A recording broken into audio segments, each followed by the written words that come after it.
로마서 5장 8절이에요. 우리가 아직 죄인되었을 때 그리스도께서 우리를 위하여 죽으심으로 하나님께서 우리에게 대한 자기의 사랑을 확증하셨느니라고 말합니다.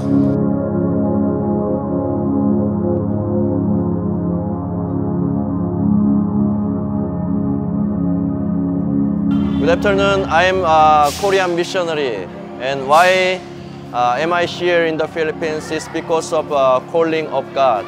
God called me to become a missionary and minister to the lost people of the Philippines, and that's why I'm here to minister, and especially in Golden Horizon.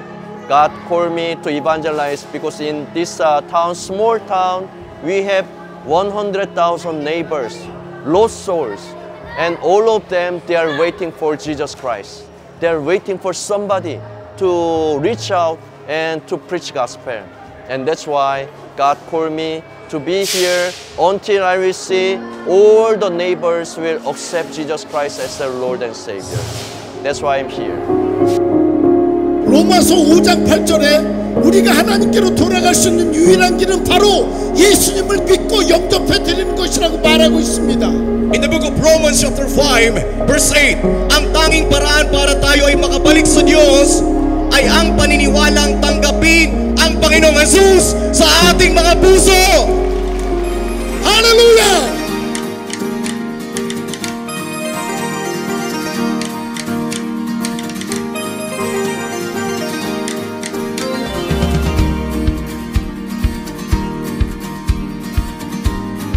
Welcome sa Cultivate Love ngayong hapon na ito dito sa Golden Horizon, Hugo Perez, Trece Martires. Ako po si Pastor Jess Torres, aka Sir Jess. At itong samahan ng mga pastor ay nabuo noong September. At pagkatapos po ay napakabilis ay nakapagplano kagad ng isang evangelistic night kasama ang mga Korean team na mga kaibigan at kakilala ni Pastor Choi. Maraming salamat sa bawat isa. At napakaganda ng nagdarating na po mga tao dito at may ginagawa ang Diyos dito sa lugar ng Golden Horizon, Hugo Perez. Again, welcome sa Cultivate Love!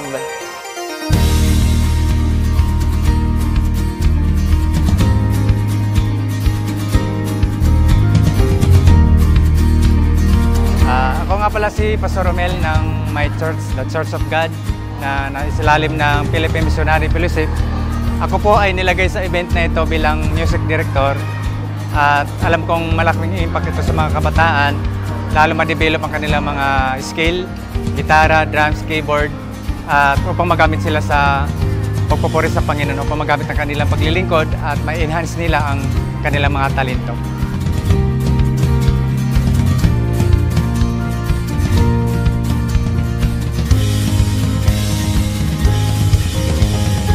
Okay, sa mapagpalang hapon po, ako po si Pastor Randy sa Macedonia Open Christian Church dito po sa Hugo Perez.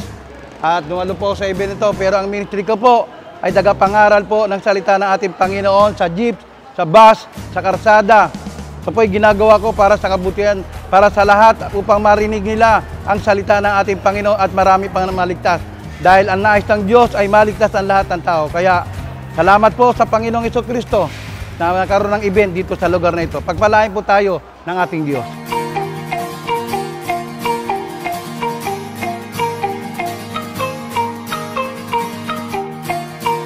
성경은 믿음으로 말미암아 구원받는다고 말하는데요.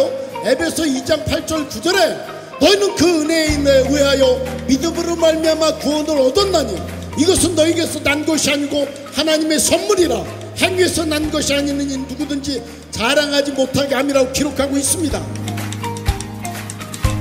A blessed morning to everyone. I'm Pastor JV of Global Family Christian Fellowship.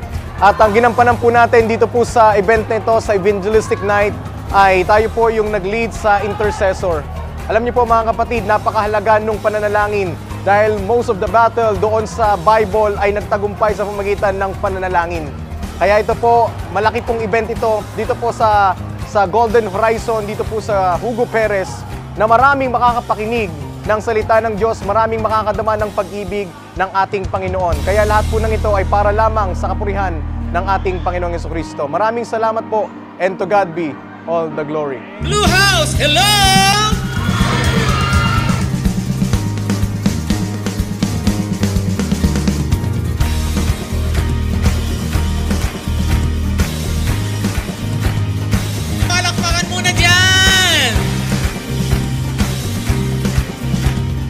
Ako po si Pastor Chris ng House Church, Philippines. Sa ganitong gawain po ay malaki ang naitutulong sa pagkakaroon ng pagkakaisa ng Body of Christ.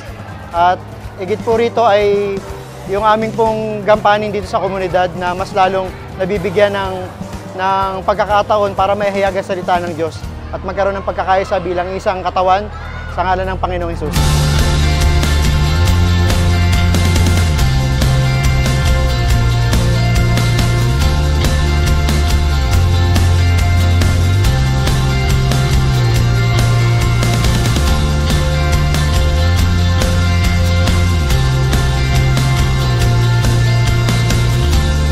이 시간 예수 그리스도를 나의 구주로 영접하기 바랍니다. Umaasa ako na pipiliin mo ngayong gabi na ito ang Panginoong Hesus bilang Panginoon mo at sariling tagapagligtas.